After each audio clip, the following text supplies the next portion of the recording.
final session. So thank you so much for being with us this year, and we're really happy with what we've been able to present to you.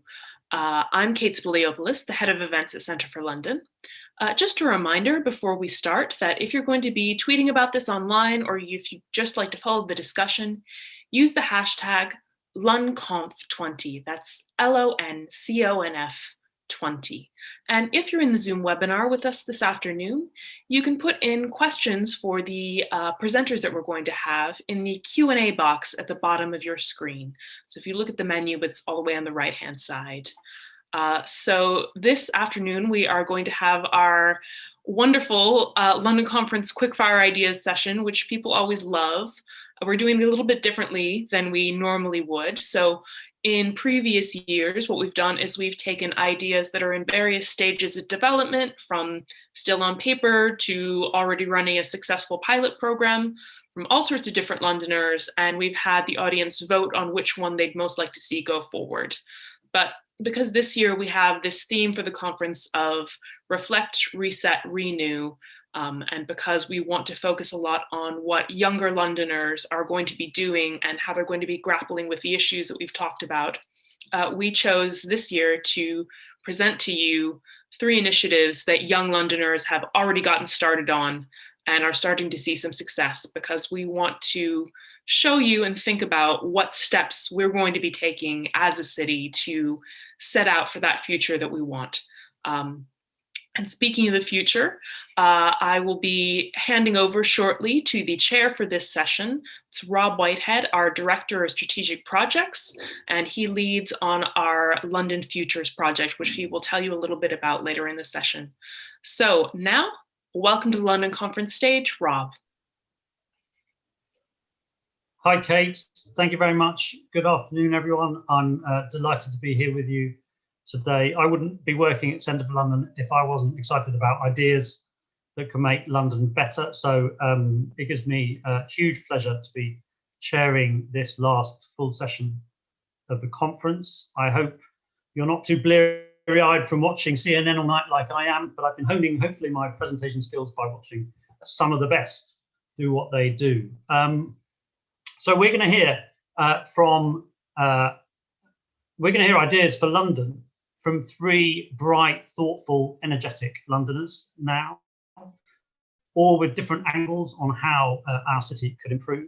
They're each going to get 5 minutes, and then we'll have a few minutes at the end of each presentation to fire questions at them. So get ready with the question and answer box. You should be used to using it by now. If not, you'll see it down at the bottom of your screen. Click on Q&A. After we've heard from them and fired some questions at them, I'm going to be telling you a bit about London Futures, as Kate mentioned, our ambitious programme to create a new vision for the next chapter of London's development. And then finally, to wrap up the conference, we're going to be hearing from Centre for London's Chair of Trustees, Liz Peace. After that, there's another great opportunity, I think the last one of the conference, to stick around in the kind of virtual lobby of the event, to network, meet some of the audience and participants, and try and get a little bit of that which we used to get on the fringes of conferences. So just a quick intro of our 3 excellent speakers, in the order we're going to be hearing them from them. First up, we've got Damian Zabielski. Damian is Chief Product Officer at MindMapper UK, which is a digital mental health gym for young adults. I'm sure we'll be hearing more. Damian's designed, delivered and led teams of young people working on services, events and programs, which have been delivered to over 30,000 young people across the country. So it's going to be interesting listening to him. We're also going to be hearing from Yasmin Ibison. She's founder and director of Critics Club, a cultural program helping young people to engage with the arts as critics. Yasmin currently works for Black Thrive, a racial justice organisation tackling structural inequalities that the Black community face. She's also got a first-class degree in French and Spanish, very impressive. Finally, we're going to be hearing in that section from James Dellow. He is a digital amplifier, yes, a digital amplifier at Dragon Hall, which is a charity He has specific, he has a big role in helping run a youth centre called Soapbox in Old Street, and has 20 years experience in managing youth centres. He's also an external examiner at Coventry University and a lecturer at University of East London. So that gives you some idea of who you're going to be listening to. So I'm going to move straight on to calling up Damian. Damian, your 5 minutes starts now. Amazing, amazing, amazing. Thank you so much for introducing me, Rob. I'm hoping you can see my screen. Yes, brilliant. Perfect. So what I'm going to do today, guys, is actually walk you through a story. Now, this is my story when I was 16. I grew up in North London in Haringey. I was a super confident and bubbly child. Initially, that class clown, right? I got involved in all sorts of extracurricular activities, but that all massively changed when I was 16. What ended up happening was I had so much pressure on my back from GCSEs to moving into A-levels, to moving from school to college, to playing professional football, that we're not used to dealing with stress and pressure at that young age. And so I ended up cracking. And what I specifically mean by that is the picture that you can see on screen right now. I was actually going to prom, finishing off my year 11. And at the end of that prom, I had my first ever panic attack. That was the first time I've ever experienced anything called poor mental health. A week later, I had another panic attack. And those two panic attacks, that literal week of activities, changed the trajectory of my life for good. I had to learn about something called mental health, which a lot of us don't really seem to understand much, especially at that young age. But I had to go through a series of counselors and therapists to understand what mental health is and what was actually wrong with me. At 17, I was also at risk of committing suicide. But after dealing with CAMS and after dealing with several counselors, I thought I'd put my energy into something else. And the first thing I wanted to understand is, what is mental health, and am I the only one that deals with it? And so the bit of work that we ended up doing was research. Every year we publish our reports involving young people in co-producing these reports about what is it about mental health that young people seem to struggle with the most. So this report specifically was the first ever needs assessment for young people's mental health, specifically done in London. We involved 538 young Londoners to share their insights and experiences and actually be able to inform organizations where young people are at, schools, colleges, governments, universities, corporate companies, to be able to shape some of those organizations and the way young people feel on them. And this is some of the insight that you could collect. So 95% of us will experience a mental health challenge by the age of 30. So I wasn't the only person dealing with these things. And 75% of us never receive any mental health support. Very, very interesting. No wonder young people say that accessing support is long, scary, and confusing. So what we did from collecting this research and insight is we ended up launching MindMapper UK, the first virtual mental health gym for young adults, where you get to work on your mental health in a stigma-free environment with like-minded individuals. On MindMapper, the first thing that you're doing is working out for community. So right from the get-go, we connect you with your own virtual mind buddy, your accountability partner, to working on mental health. You then get to tap into things like weekly classes, your own mental health personal trainer, and even a chatbot. All of this you could tap into from the palm of your hand, as long as you have a phone, laptop, or any digital device. And the support is there, available 24/7. So you're never walking alone into this mental health journey. How we've been improving London is by creating digital mental health gyms where you can find young people. So we've been creating digital mental health gyms for universities, corporate companies, and local councils all across London. We're giving young people a choice to access mental health support in a way that they want, never going alone, and never feeling like they're pressurized to do a one-size-fits-all approach. This is an all-size-fits-all approach. And we connect communities. Apart from connecting young people together, we're also connecting some of the local services in London to be able to signpost young people to the type of support that they need. And our magic, everything that you can see, feel, and touch in the MindMapper community is designed, led by young people, for young people. So we have a complete co-productive model, and everything that we do in MindMapper is research and evidence backed. So far, we've launched a private community earlier this year, and 100% of them would recommend MindMapper. 93% actually improved their mental health simply by 1 month of taking part in the MindMapper community. I don't know about you, but I was very, very happy with that. The team so far, I'm Damian, I'm the Chief Product Officer here, and I've worked with local governments for the last 6 years as a youth worker. I've delivered youth programs all across the UK, and my team, the team working with me on this, are either students themselves or students at heart. So there's always that peer-to-peer element when working with the team. This last 6 months have been incredibly busy. We've been actually running for the last 2 years, already being able to impact over 35,000 young people all over the UK. But just these last 6 months, we've piloted the MindMapper community, had 150 plus signups in the first week. We've been able to, next week, we're publishing out the Mind Up report. So if anyone would like access to this report, sharing insights from over 538 young Londoners on how you can improve young people's mental health, please let me know on this next slide. And we're here, we're sharing MindMapper on the London Conference 2020 from Centre for London. So we've had quite a busy last few months. What we're looking for at the moment, if you're a 16 to 25-year-old on this call listening in, become a MindMapper. You could tune into www.mindmapperuk.com and join a part of us. Or the main thing that we're looking for at the moment is actually piloting MindMapper with one London-based university at the moment. So if that's you and you want to reach out, please give me a shout on this next slide. MindMapper, hello at MindMapper UK. My name is Damian, and this MindMapper UK is the first mental health gym for young adults, giving young people the access to work on their mental health environment in a stigma-free place with like-minded individuals. Thank you so much for tuning in. Damian, thank you very much. That was really, I found that quite inspirational, and links to a few things that I and some of my family are involved in.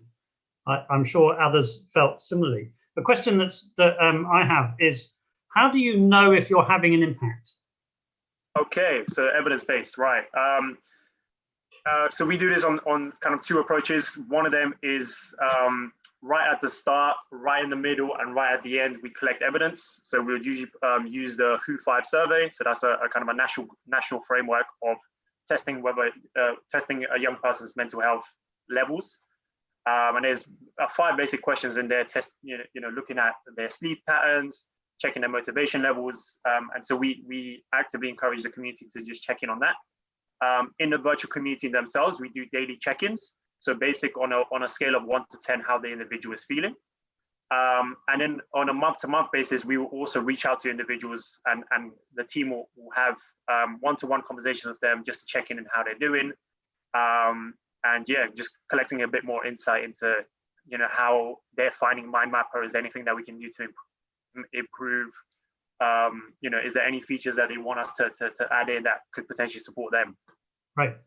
Thanks, Damian. And if anyone watching has got any questions to fire at Damian, do jump on the Q&A box. I'm interested in whether you've seen a kind of change in need level during the crisis, Damian. What's your sense? Oh, absolutely.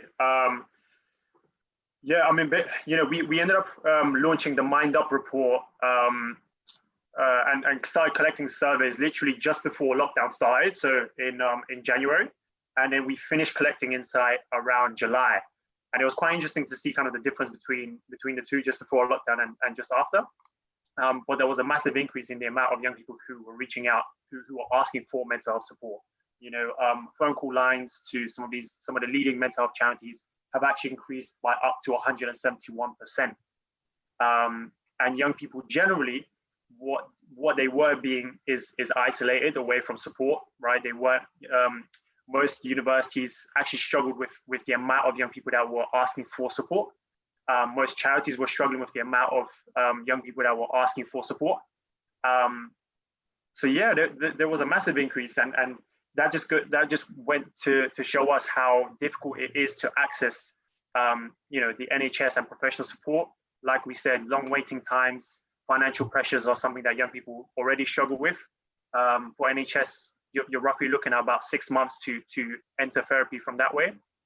But professional support, there's been a growing number of platforms like BetterHelp that you could connect with therapists. Or if you're a student, some of those apps are actually quite expensive. You're paying about £35 a week, £70 a week, £100 a week. And when you're a student living on a budget, not a lot of them are accessible. So we needed to definitely find a way for young people to access mental health a lot easier, a lot simpler, and a lot quicker. Great. Just last question then, and really it's sort of two parts, which is, one is, where do you want to go with this? And who would you like to meet in the kind of virtual fantasy lobby of a conference that might help you get there? Ooh, so where would I like to go? I mean, for us, the big dream is just to make mental health simple for young adults all around the world. And MindMapper really has the potential to support in millions of young people all around the world. So the first thing that we would like to go is just piloting MindMapper on a much bigger scale with one London-based university. So that also leads to your second question, which is, if there's anyone that is from a London-based university or has access to London-based universities, please give me a shout afterwards.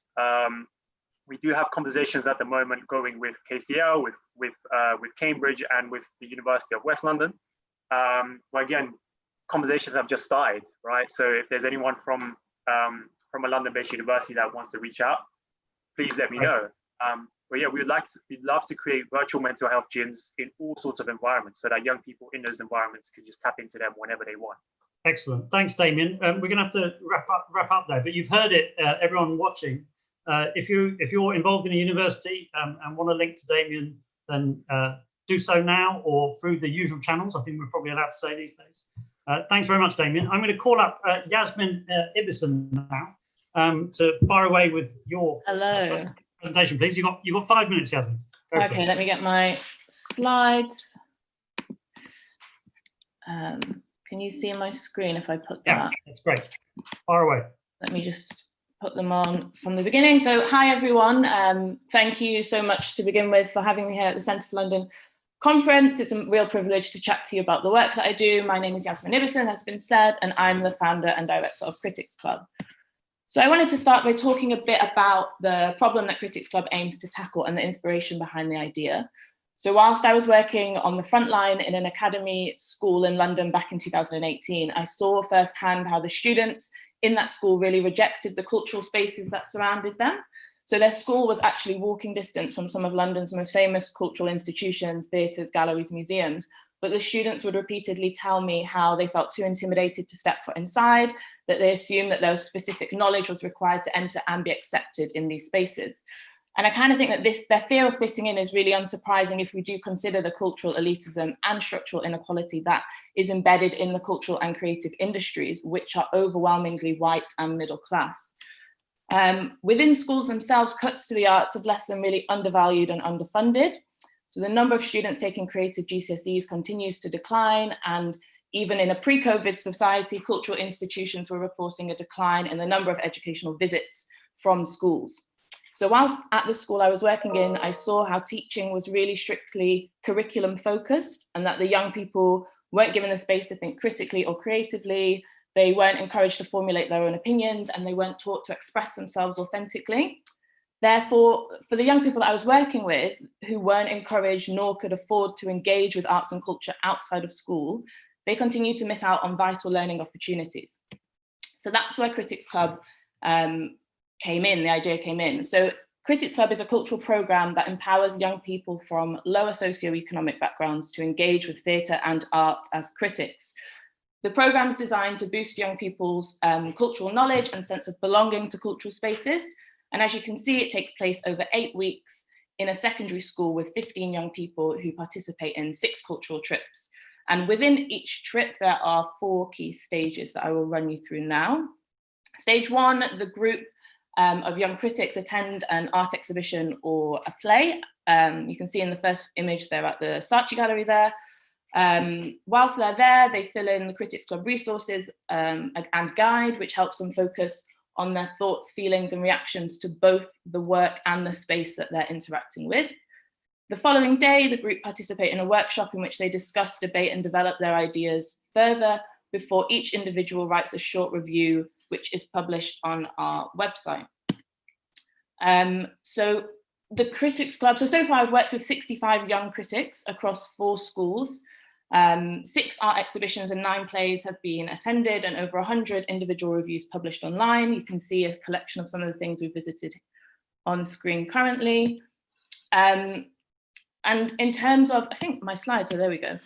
I'm going to skip forward one. In terms of our impact, the Critics Club, it really helps young people build important social, emotional, and academic skills. So we focus on creativity, critical thinking, communication, both verbal and written, confidence in their ideas and in themselves, curiosity about the world around them, and connections to new people, opportunities, and places.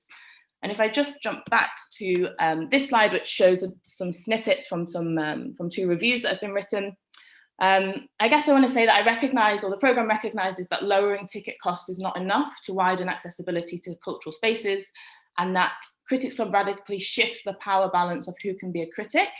Young people take ownership of their voices, giving visibility to different perspectives and opinions. And then in March of this year, as everyone knows, the impacts of COVID-19 forced schools and lots of arts, well, pretty much all cultural spaces to close. And I think the pandemic has further highlighted the need for us to reset society in many ways, to tackle the inequalities that exist across both the cultural and educational space. Yet, I do feel like the short-term fallout of the pandemic is deepening these inequalities. Many artistic and cultural spaces are closing, and some of London's biggest or bigger cultural institutions are enforcing redundancies that are set to hit their young, working class, disabled, and ethnic minority staff the hardest. Within schools themselves, the values of arts education is further being undermined, with the government announcing cuts to all teaching bursaries for arts subjects from next year. So I think that really poses the question as to where arts education sits within a school's curriculum and how highly these subjects are going to be valued moving forward. Yet the benefits of arts engagement are undeniable to many, particularly those of us who are already engaged. But yet I really fear for a future in which art subjects are really restricted to the realm of the private school, in which the stories that we see on screen, on stage, and in galleries only come from a privileged minority, and in which artists, audiences, and those that work across the industry do not represent the true diversity of our society. So I guess looking ahead to the future, to hopefully a COVID-free society, although it doesn't feel that great as we're all currently locked down, I just wanted to finish by asking everyone to reflect on kind of 2 key questions. The first being, how can we really renew accessibility to cultural spaces so that young people see them as places of welcome where they can belong? And the second one is, how can we renew our education system so that skills such as creativity and critical thinking are embedded in the ways that we teach young people? Obviously, I think the answer to this is like a program such as Critics Club, which aims to break down the many and often invisible barriers that can prevent cultural engagement, to really ensure that every child, regardless of their background, can experience the social, the emotional, and the educational benefits that engaging with the arts can bring to their lives. So that's my presentation. Thank you so much for listening. Yasmin, thank you very much. Thanks, Rob. At the end of the last one, this is the point where everyone's really clapping and maybe it's so in their rooms on their own, but you don't really get it. Just assume people are clapping.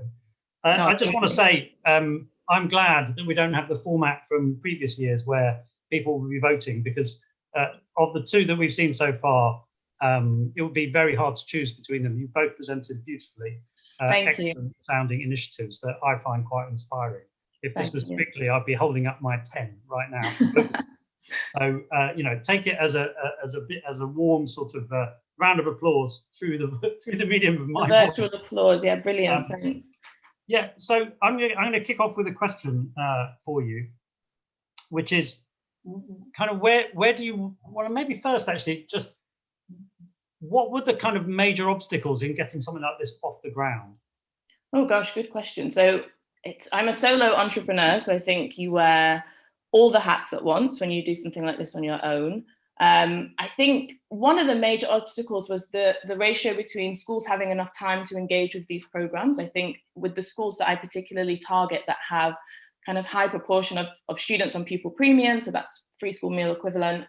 Teachers spend a lot of their days firefighting, and you do really need from schools a real commitment to any kind of extracurricular or additional program to kind of that time commitment and that energy commitment to make these things work. So it's kind of a real balancing act to kind of reach the students that you think would benefit the most, but often those students are kind of pulled into lots of different programs. And as I previously said, sometimes arts and culture isn't at the top of a school's priority list. So it's how do you maybe shift that narrative so that you see all of the benefits, like the range of benefits that engaging with arts and culture can bring to a child, to kind of push it further up where I think it should be, get it on the same level as something like English and maths, for example, and those types of interventions. Great. Yasmin, would you mind just stopping sharing your screen if you can find the appropriate place to click? Yeah, of course. Great.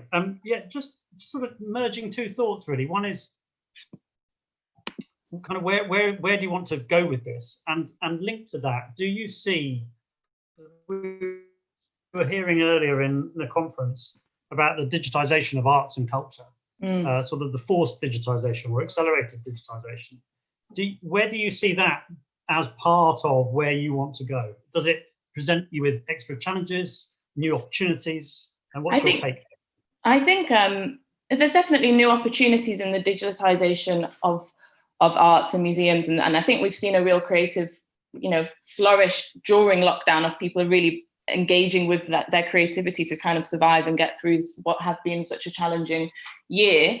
For me, it's twofold. So yes, there's a space for doing digital kind of reviews of films and pivoting in that way. But my true heart is that Critics Club is a place-based intervention organization, and that there is a real magic in watching young people go to the place of a gallery and a theatre and a museum for the first time, and that sense of overwhelm that they initially feel, and then seeing them flourish as they begin to engage, and that they begin to kind of, their fears dissipate because they see that, okay, this is a space for me. So that is kind of like the magic ingredient to the program. Obviously, during COVID, some of the projects that I'm going to be running is young people reviewing games, new games that are coming out. So there is that pivot during these times. But long term, post COVID, when we can get back into these spaces, I think that's where the kind of key ingredient or the magic to the program lies, is them going there and having that overwhelm when they first walk into what are often very intimidating spaces. I think, you can think of the museums in London, the galleries in London, they're often huge, they're giants. So yeah, I think there's opportunity in both, but I'd like the space element to remain central moving forward. Thanks, Yasmin. Quick question from Gerard came in, just sort of questioning a bit why so few students enrolled. Yeah. If I could sort of flip that around, which is like, what could have gone better to have grown it faster? Yeah, well, as I said, it's just me. So why only 15 is that it's a personalized program. So if you start to bring in huge groups of 30, 50, kids get lost in and amongst that. And there's not really a sense of developing the individual child. I'm sure we all got memories of being on a school trip and you just go off with your friend, you're not engaged, you're kind of bored. And there's a sense of just being in a space doesn't give you cultural capital, doesn't give you cultural knowledge, doesn't give you develop those skills. It's the engagement that develops those skills.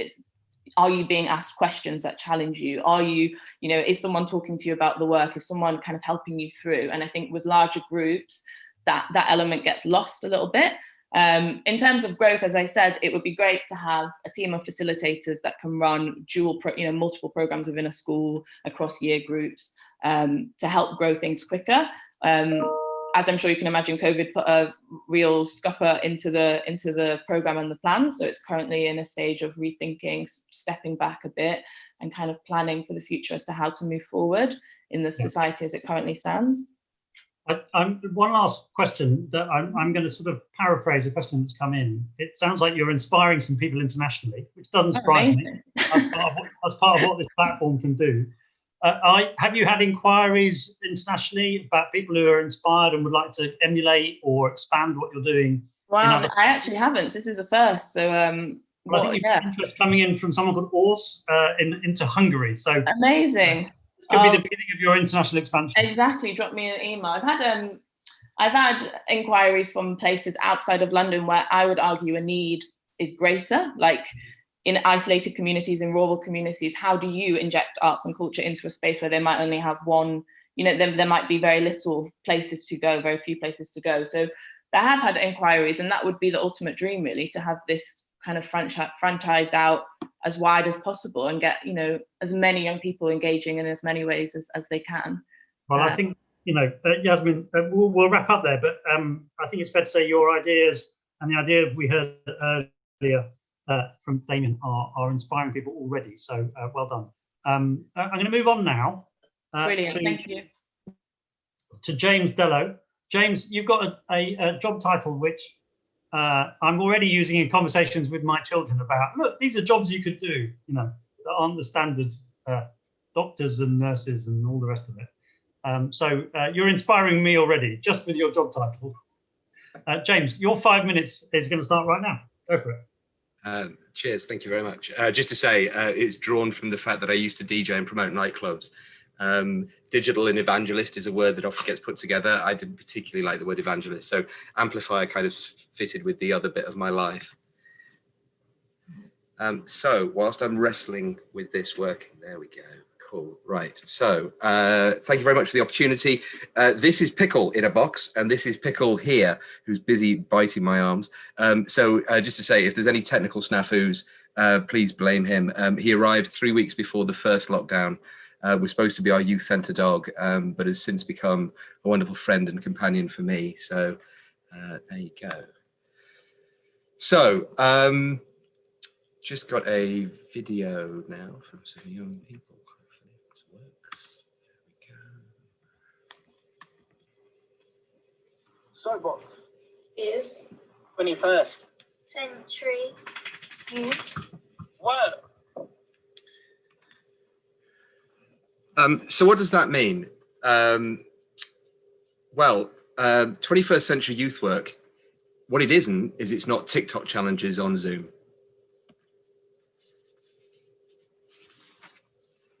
For us, 21st century youth work is defined by 3 distinct factors.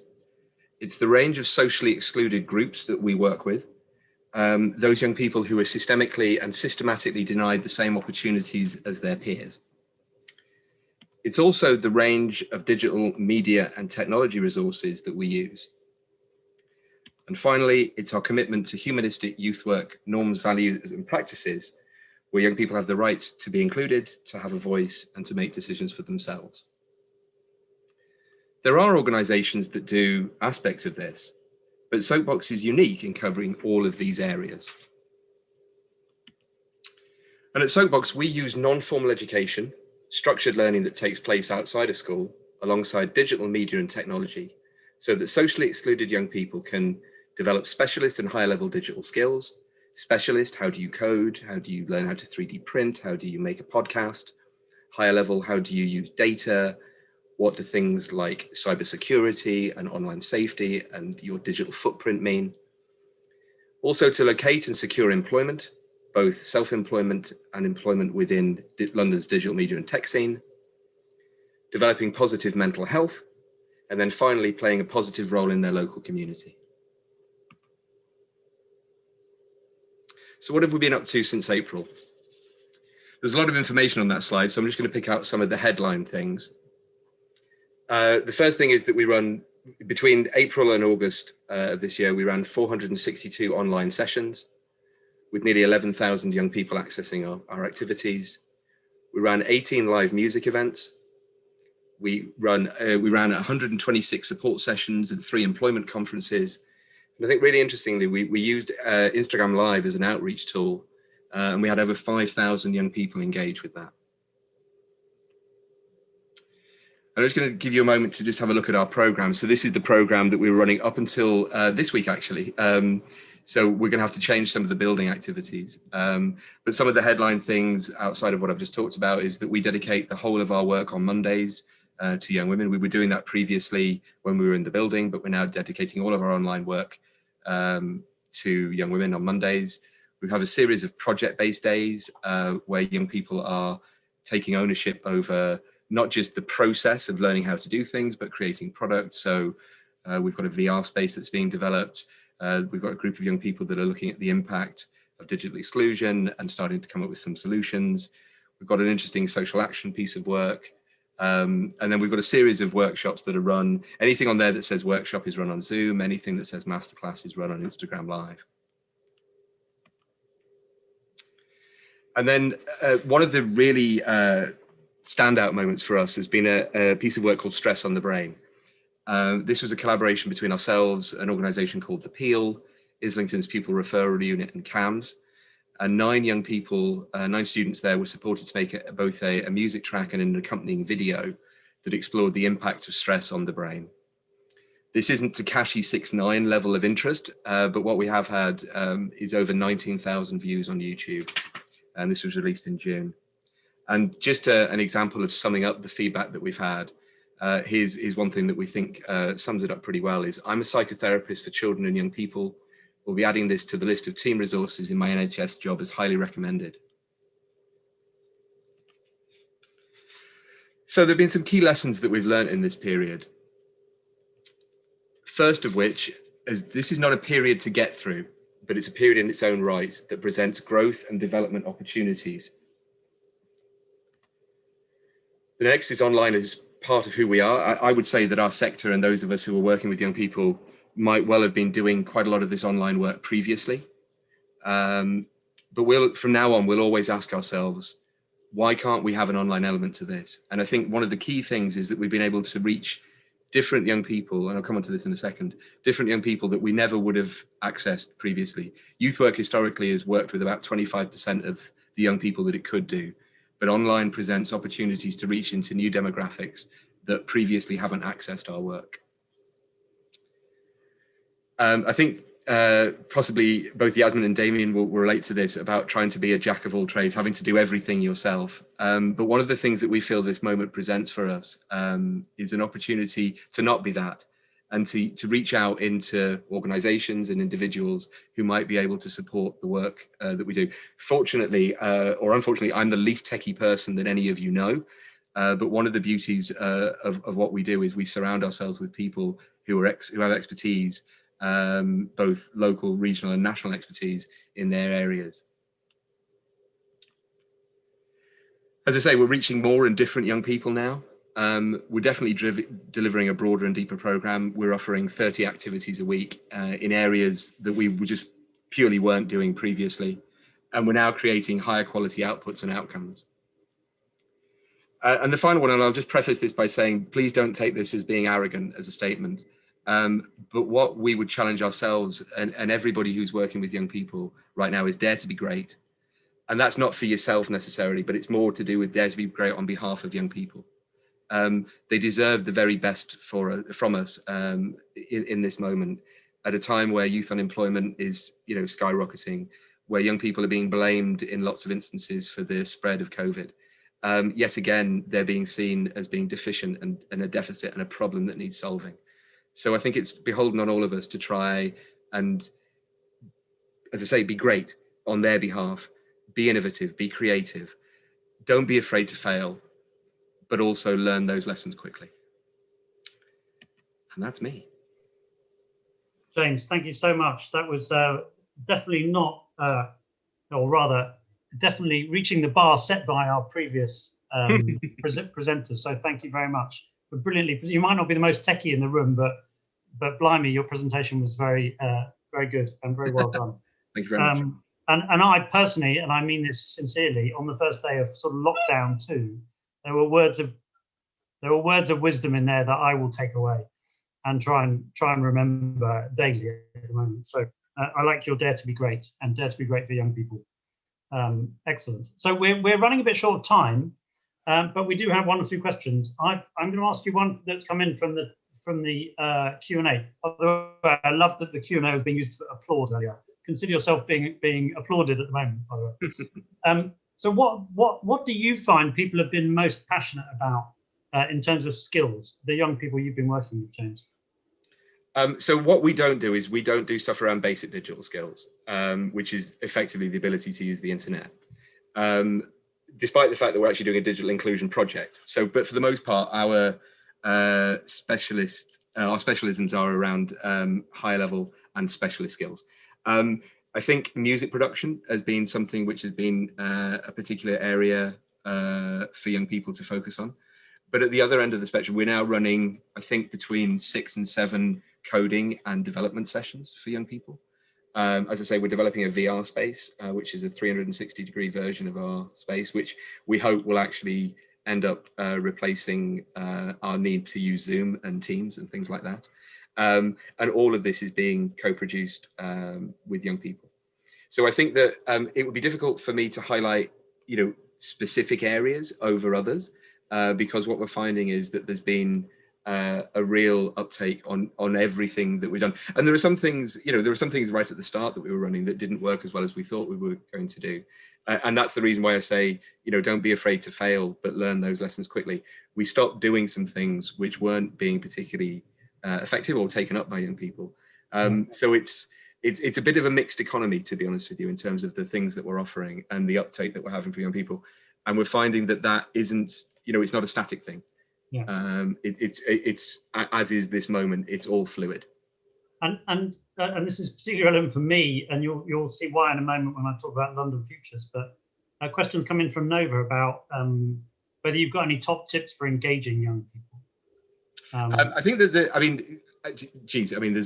you could do an entire thing on engaging young people in all different sorts of ways. I think that the thing that we have learned, and the thing that's been most interesting for us in this moment, has been the use of Instagram Live. There's a youth work sort of principle, which is the idea of going to where young people are at. And actually before, 7 months ago, very few of us were actually going into spaces where young people are at. We were expecting them to come to us, or we were going to schools and things like that. But I think my advice to anybody is go and find out where young people are congregating online. And Instagram Live is a wonderful resource for that, to go and locate young people. And we've seen a huge uptake. And it's the reason why we're dedicating so much of our weekly program to doing these sort of masterclasses on there. This is a space that young people were using before the last 7 months, unlike Zoom and Teams, which they weren't using. So this is a natural space for them to be in.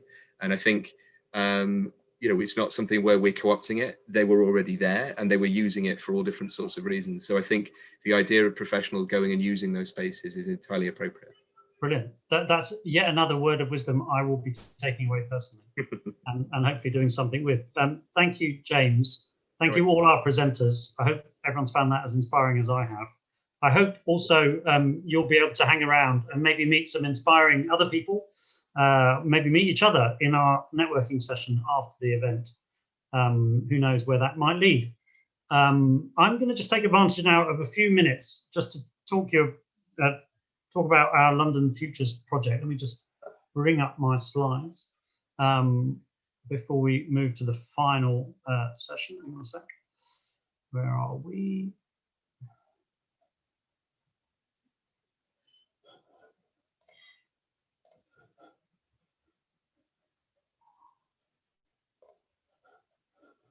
It's not quite there.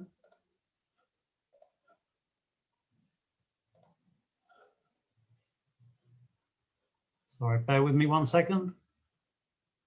And it should be going now. Here we go. Hopefully you can see my slides there. So London Futures is our, at Centre for London, our ambitious programme to sort of create a new vision for the city. Alongside a whole bunch of partners, key organisations in London, we're working to sort of think long and deep, despite the urgency of the current crisis, about where London should head. This is a very quick canter through. There's much more online if you want to find out more. But basically, even before the crisis struck, there was a kind of really growing consensus that London needed to be sort of rethought following a pretty successful 3-decade period where London had seen a lot of growth, jobs had grown massively, key parts of the city had been regenerated, we won things like the Olympics, we saw improvements in governance, but it felt like that period was coming to an end, not least because it had failed to address quite a lot of the big challenges that we'd had around for a long time, like poverty and inequality, but also because we needed to think how the city should address challenges like climate change, growing protectionism, and now obviously coronavirus. So time to take stock. We're doing this over 3 phases. We've just come to the end of the first phase where we sort of work out where London is at. Phase 2 is really, and this is why my interest from earlier, where we try and engage, especially with young Londoners, in a debate about the big things that matter for London, where London is, and try to develop even a new vision for the city that we could stand behind. And then in a final phase, sort of land that into important conversations and decisions and policies about London, in our conversations in London, but also nationally. Our first phase has culminated in a report we call London at a Crossroads, which tries to set out where we are with evidence and set out some of the big issues that we need to be thinking about. We go through a number of different areas where London's at on where London's people are at, London's economy, London's places and environment, and trying to sort of say what we see has gone well and what's gone less well. I won't dwell on these. They're all available in the report, which is online. We also look at London's institutions, importantly, where London is in the UK, how London is viewed, where London is in the world. Now, our last 30 years saw London's position in the world rise very strongly. But what we've seen from evidence that we've been presenting in this report is that London's position has dropped considerably over the last 5 years for various reasons. And this is concerning. Part of what breeds success in London is that it's attractive to people from outside London for lots of different reasons. We also set out some things to think about as sort of stimuli for building a vision for the future. So we look at inspiring examples of how other cities and places have tackled big issues, from housing in Tokyo to managing public utilities in Medellin in Colombia, to how they're reconfiguring street space in Barcelona, etc., etc. We also set out what we see as the big 6 forces which are sort of going to affect inexorably everywhere on the planet. For us, they are the recovery from coronavirus, pretty obviously, climate change goals, pretty much as obviously, the disruption of new technologies and services, the rise of nationalism and populism. It's sort of being played out in UK form in Brexit at the moment. We don't know what else will come from that. The continued rise of Asia. What does this mean? And the aging global and in UK and London populations. What does this all mean for how London should evolve? We set out what we think are the challenges facing London, but this is really for discussion and debate. We want to hear what others think, reviewing the evidence, sharing new evidence, having debates about where challenges are for the city. Part of how we do that is by drawing up some 5 scenarios that are kind of plausible yet provocative, that explore what London might be like if we went really hard in a few directions over the next 30 years. So what would London be like if we really prioritize public health, security and resilience? We explored this in our safety first scenario.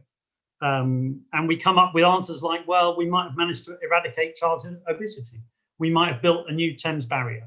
We might have a sort of new public compact for sharing data about our health. This is all very live issues now, given where we're at with coronavirus. And so on, we do this through other scenarios. And we are very keen that people look at these, think about them, and sort of respond in a way. A big part of what we do in our next phase is trying to engage London in the debate. This is going to be both the kind of normal think tankery of policy discussions and mayoral debates and the like, but we also want to get out there and talk to students and provoke and set up and stimulate and provide material for, where we can, debates in civics lessons, in classrooms, in universities, about where London should go. And going on from the point about Instagram Live, digitally, what digital could we develop that get people thinking about this stuff, learning and thinking? So along those lines, and this is a sneak preview of a tool we're building, we are going to be launching a new platform, a new website that takes you through some of this information and really tries to stimulate responses from people that reveal what they really care about, what trade-offs they would make, what they really value about a city, and doing that through a kind of quiz, something like this. Again, this is very much work in progress, but hopefully it gives you a flavor of how we're hoping to engage with more than the usual audience and getting to young people and Londoners in general. I'm going to stop there. Hopefully that's comprehensible, understandable, useful. My screen's gone blank, hang on a sec. So we're going to move straight from that to our final part of this particular session. And it just goes to me to introduce someone who's going to wrap up our conference this year. It's been an interesting, challenging, in some ways difficult, in some ways inspiring year. We've had to do things very differently for this conference this year. I hope those of you that have participated have got lots from it. I certainly have, including from this session. So I'm just going to hand over now to Liz Peace, who is both chair of the Old Oak and Park Royal Development Corporation, was chief exec of the British Property Federation for 13 years, and importantly, most importantly for this moment, is also chair of trustees for Centre for London. So over to you, Liz. Thank you very much indeed, Rob. I hope everybody can hear me okay. It was great to hear from you about the next steps for our important London Futures work. But I must also just say a few words about the three innovators we had on today's session. I mean, that was all absolutely fabulous, really, really interesting. Makes me feel exhausted. I need to go and lie down. But I mean, I really hope that the three ideas that they are developing prove successful. They certainly should do. I thought they were terrific. So we've reached the end after 4 days, 14 sessions and around 14 speakers. Our conference this year is definitely going to be one we won't ever forget, simply by virtue of the way we had to arrange it virtually rather than face to face. But I hope people aren't going to remember it just because of the way we had to do it, because of COVID, but also because of the wonderful ideas and insights that we've picked up from our amazing lineup of speakers. Now, I will have to confess, I haven't listened to every session. I think I caught up with seven of them. And there were some really interesting points from those seven, which I'm just going to sort of pull out now as my little sort of reminders of what I've learned from our fantastic speakers. So first up, we had London's mayor, who did us the honour of speaking hard on the heels of his marathon negotiating session with central government on the rescue package for TfL. We all gathered that it went right to the wire. So thank you very much, Sadiq, for spending the time with us. And you know, I was really pleased to hear him refer to the Centre for London as London's Brains Trust. It's probably not a term a lot of you younger folk will remember, but Brains Trust is an old term which shows just how much he values what we have to offer to London. Then I listened to a session called Contested Territory. How should we remember and celebrate London's past? Oh my goodness, the passion of those speakers was absolutely palpable. And I wish David Olusoga had been my professor when I was reading history at London University. And of course, he was quite right. We don't learn history from statues. Now, I certainly didn't learn any of my history from statues. And there were some jolly interesting comments in the chat box afterwards and on Twitter, elsewhere, about how we should perhaps take a new look at our statuary in London. I'm a huge fan of Edglaser's work, and his insights into what cities and London will need to do to rebuild themselves after COVID were fascinating. I thought his best line, the one I took away, cities are places or machines that allow us to learn from each other, which means that without a really strong functioning city, we lose that ability. Next, I listened to Jeanette Sadiq Khan and Andy Byford, who were focused on a subject very close to my heart, which is transport and how we get people back onto our mass transit system, which of course is suffering a massive and largely undeserved loss of confidence. Janet reminded us that no COVID outbreak has actually been traced back to mass transit. She's also asked us to imagine what a city might look like if 1 in 5 trips were going to be made by bike in the future. But she also urged us to make sure we defend against a car-focused recovery. I'm so with her on that. It so worries me. And indeed, just looking at those pictures of London's streets on Wednesday evening was just quite shocking, as the traffic that had all suddenly come back. Now, the conversation about economic recovery of London produced unanimous agreement that we should be levelling up the rest of the country to match London, not dragging London down. I was delighted to hear Claire Coghill talk passionately about the need to defend London, especially as she admitted that she was, like me, a daughter of Birmingham. The green recovery, as a subject of another of our sessions, is going to provide a massive economic opportunity, if only we can get central government to invest in it. Now, I could have listened all day to the eloquence of Dimitri Zengelis, who actually made economics sound so simple. And of course, he cited an IMF report that showed that every dollar invested in clean R&D infrastructure and buildings actually generates $3 in GDP.